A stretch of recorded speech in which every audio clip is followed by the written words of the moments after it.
April 30th, 2024. Just outside Cleveland, Ohio, a group of factory workers head home after their shift. They take a shortcut through an old, abandoned underpass. It's pitch black, damp, almost forgotten by the city. Then, they see it. A rolled-up rug, soaked in fresh blood, leaking onto the concrete floor. The men freeze. Curiosity wins over fear. They unwrap the rug and find a thick blanket, tied with rough rope. As they tug it open, a smell hits them, metallic, suffocating. Inside, a torso. No head. No arms. No legs. Just the mangled remains of a young body. They drop it and run screaming into the night. Police swarm the tunnel within minutes. No cameras. No streetlights. Just silence and shadows. The body is so mutilated, no one can tell if it's male or female. But then, tucked inside the blanket, they find a small gold necklace.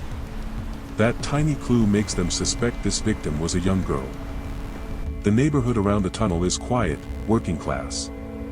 Rows of brick homes, old factories, empty lots. Detectives know, whoever dumped the body here probably lived close by. But oddly, no missing teenager is reported in the area. No one seems to be looking for her. The coroner takes the remains. Cause of death, a deep slash across the throat. After death, the body was hacked apart with chilling precision. Detectives realize they're dealing with someone cold, methodical, someone who wanted the victim erased. Cops canvass the area, questioning locals. But everyone swears they saw nothing unusual. The tunnel is a dead zone. No surveillance, no witnesses. It feels like a perfect dumping ground. Until one tip changes everything. A local rideshare driver steps forward. He says late the night before, around 11 p.m., a man and a woman waved him down. They carried a rolled-up rug, heavy and dripping with blood.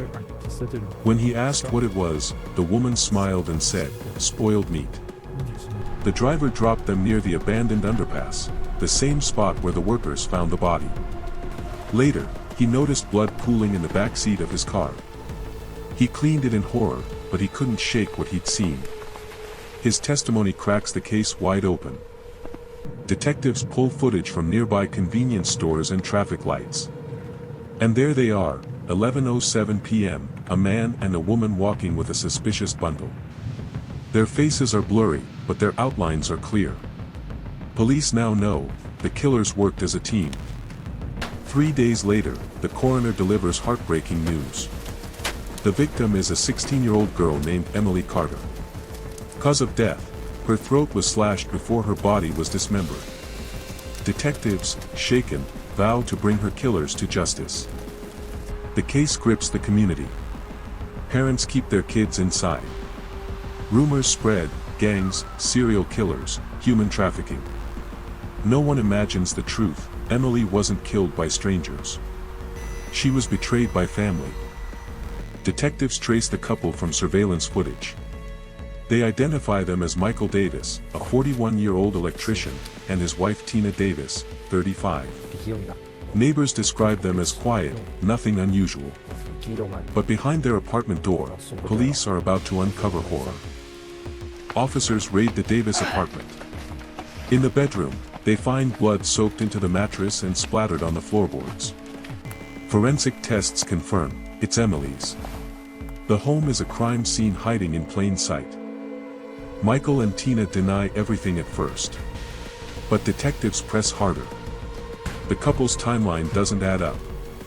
And then forensics connects the dots, the DNA is a perfect match. There's no escape. Faced with the evidence, Michael finally breaks.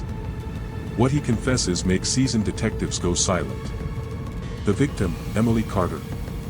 She was his own daughter. Back in 2011, Michael divorced Emily's mother, Sarah Carter, and walked out. Emily was just 3 years old.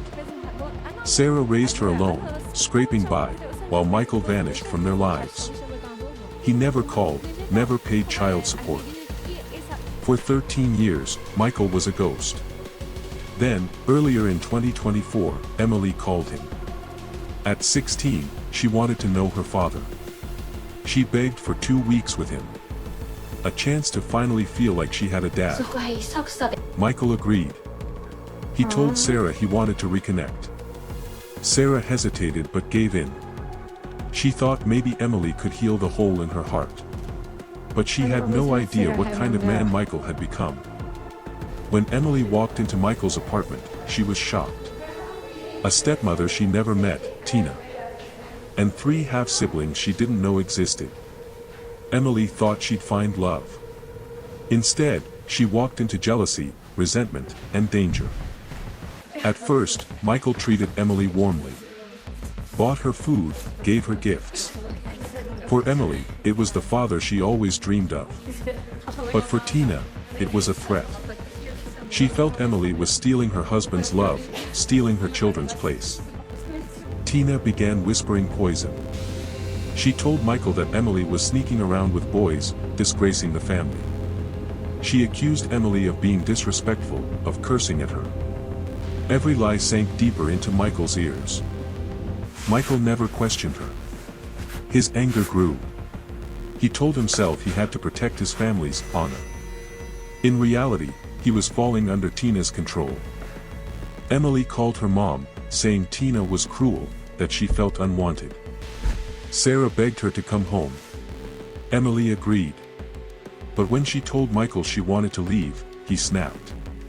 He said she'd never see her mother again. That night, Tina hatched the plan. She sent her kids to her mother's house. Then, she placed a sharp kitchen knife in Michael's hands. She told him, "Do it. End this." Emily fell asleep that night thinking tomorrow she'd run back to her mom. But in the dark, Michael stood by her bed. Tina lingered at the door, whispering encouragement. He pressed the blade against his daughter's neck and cut. Emily's final breath slipped away. Michael stood frozen. Tina stepped in, calm, collected.